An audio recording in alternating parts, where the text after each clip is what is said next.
Hey dudes, I'm Hilah, and today on Hilah Cooking we're making miniature cheesecakes, and I'm going to top them with a cranberry ginger relish for the holidays. I love mini cheesecakes because they cook a lot faster and they cool a lot faster than a big old cheesecake, and that means all the faster I can get them in my tummy, right?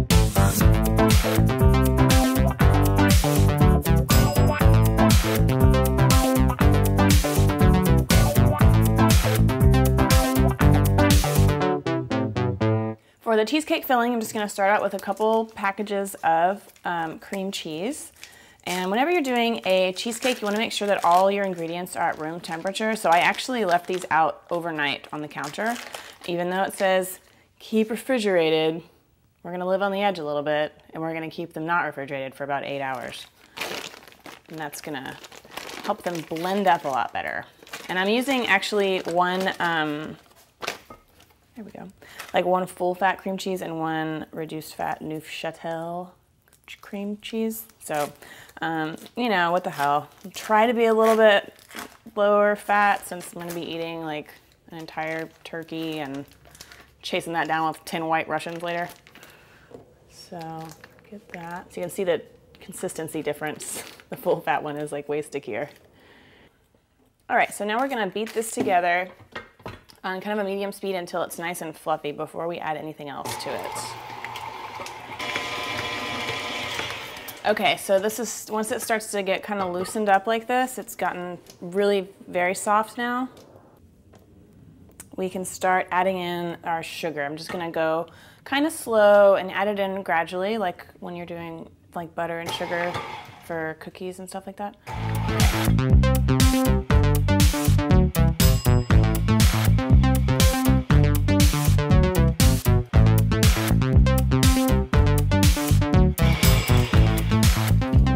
That looks good. I'm gonna add some flavoring things. I'm gonna use a little bit of orange zest because oranges go really well with cranberry and ginger, and they're all like fall and wintry. So a little bit of this,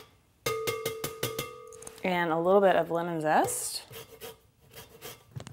and a little bit of also some lemon juice, about a tablespoon. And this is a Meyer lemon that I'm using, so it's, God, it smells like heaven. Okay, so I'm going to put in about a tablespoon of this. It's a very fragrant type of lemon, very floral. And then a little bit of my vanilla, which is really just vanilla beans soaked in vodka. So if you were ever really desperate for a drink, you know where to go. My house. Okay. And I'm going to add one of my eggs. And again, the eggs are also at room temperature. I left them out on the counter overnight. We'll get this blended up. Okay, and then once that is smooth, we'll add our other egg.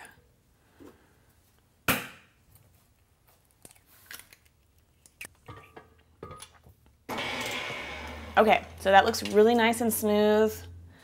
And now I've got my little miniature cheesecake things here. So this is just a regular muffin tin, obviously, with some little paper liners and a little vanilla wafer in the bottom. And you could probably use like a chocolate wafer or something if you find those, or ginger snap, whatever. As long as it fits in the bottom, it would be fine. And this recipe actually makes more like 18 little mini cheesecakes, but I'm just gonna spoon out 12 here for time's sake. Christ, hurry up, Hilah. All right, I just got my 1/4 cup measure here. And you just want to fill these up about 2/3 of the way.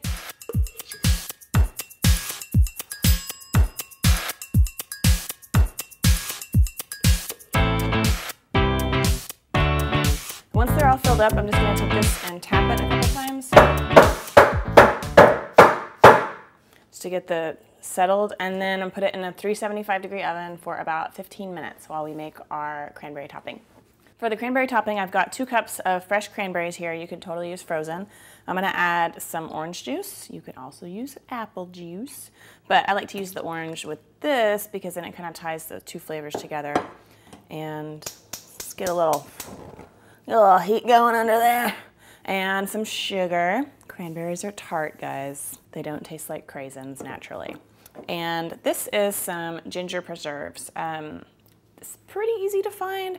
If you can't find it, you could use some like candied ginger, like that crystallized ginger, or you could actually use some other kind of preserves too. I bet like a pineapple preserve would be really good with this, and maybe apricot, something like that. Ooh, what about doing like a mango chutney? That could be interesting. That could be a winner. Okay, so we're just gonna mix this together over heat. Basically, we're gonna bring it to a boil and let it cook for maybe 5 minutes, simmer for 5 minutes until the cranberries have exploded their delicious cranberry goodness all over the pot.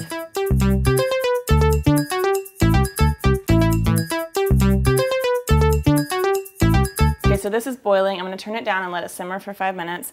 And my timer just went off on my little cheesecakes. So they're puffed up, they're a little bit firm to the touch, but still they look kind of nice and soft and moist still. So we're gonna set these aside while I finish this up and just let them cool. Let's check what's happening here. All right, so you can see these cranberries have broken up. It only took a couple of minutes. And we're just gonna let this simmer until it looks nice and thick, maybe another couple of minutes. Just watch it so it doesn't boil over, because that's gonna be a hell of a mess to clean up. Okay, so a couple minutes later, this is what we're looking at. The cranberries are all pretty much broken down. It looks a lot like the cranberry sauce that you would see on your Thanksgiving table, and it actually would work great for that too if you wanted to use it for that. So I'm just gonna put it into a little bowl so that, don't break, so we can cool it off.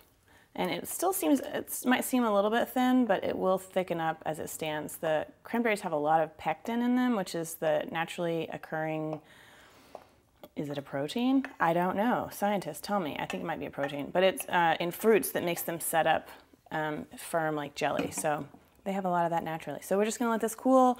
We're gonna let those cool. I'll see you back when everything is nice and cool, including myself. So cool. Okay, everything is cool. I cooled these and then put them in the fridge for a few hours so they're fully set. And then this has gotten nice and thick, as you can see here. So then it's easy. You just want to top each little mini cheesecake with a little blob of your cranberry sauce. If you wanted to even like shortcut this, you could use like some blueberry pie filling or cherry pie filling or something too. But this is nice autumnal flavors for you here. Let's give this a taste. So if you like this recipe, very cute, check out my coconut cream pie recipe. And also I did a homemade cardamom cranberry sauce recipe last Thanksgiving, so check that out. It's a really, really easy side dish to make. And then you show up and people are like, oh my God, you made this? And you're like, ha, it only took me 5 minutes. So there we go, there's our beautiful cheesecake. Remember to subscribe so that you always get notified when I release a new video. And please come visit me at HilahCooking.com where I'm available to answer all of your cooking questions. All right, let's give this a taste. Look cute, so adorable, oh my God. Look at that. Beautiful. Wow. Lovely. Delicious. Thank you so much for watching. Hope you all have a great Thanksgiving. If you don't celebrate Thanksgiving, then just give me a thumbs up.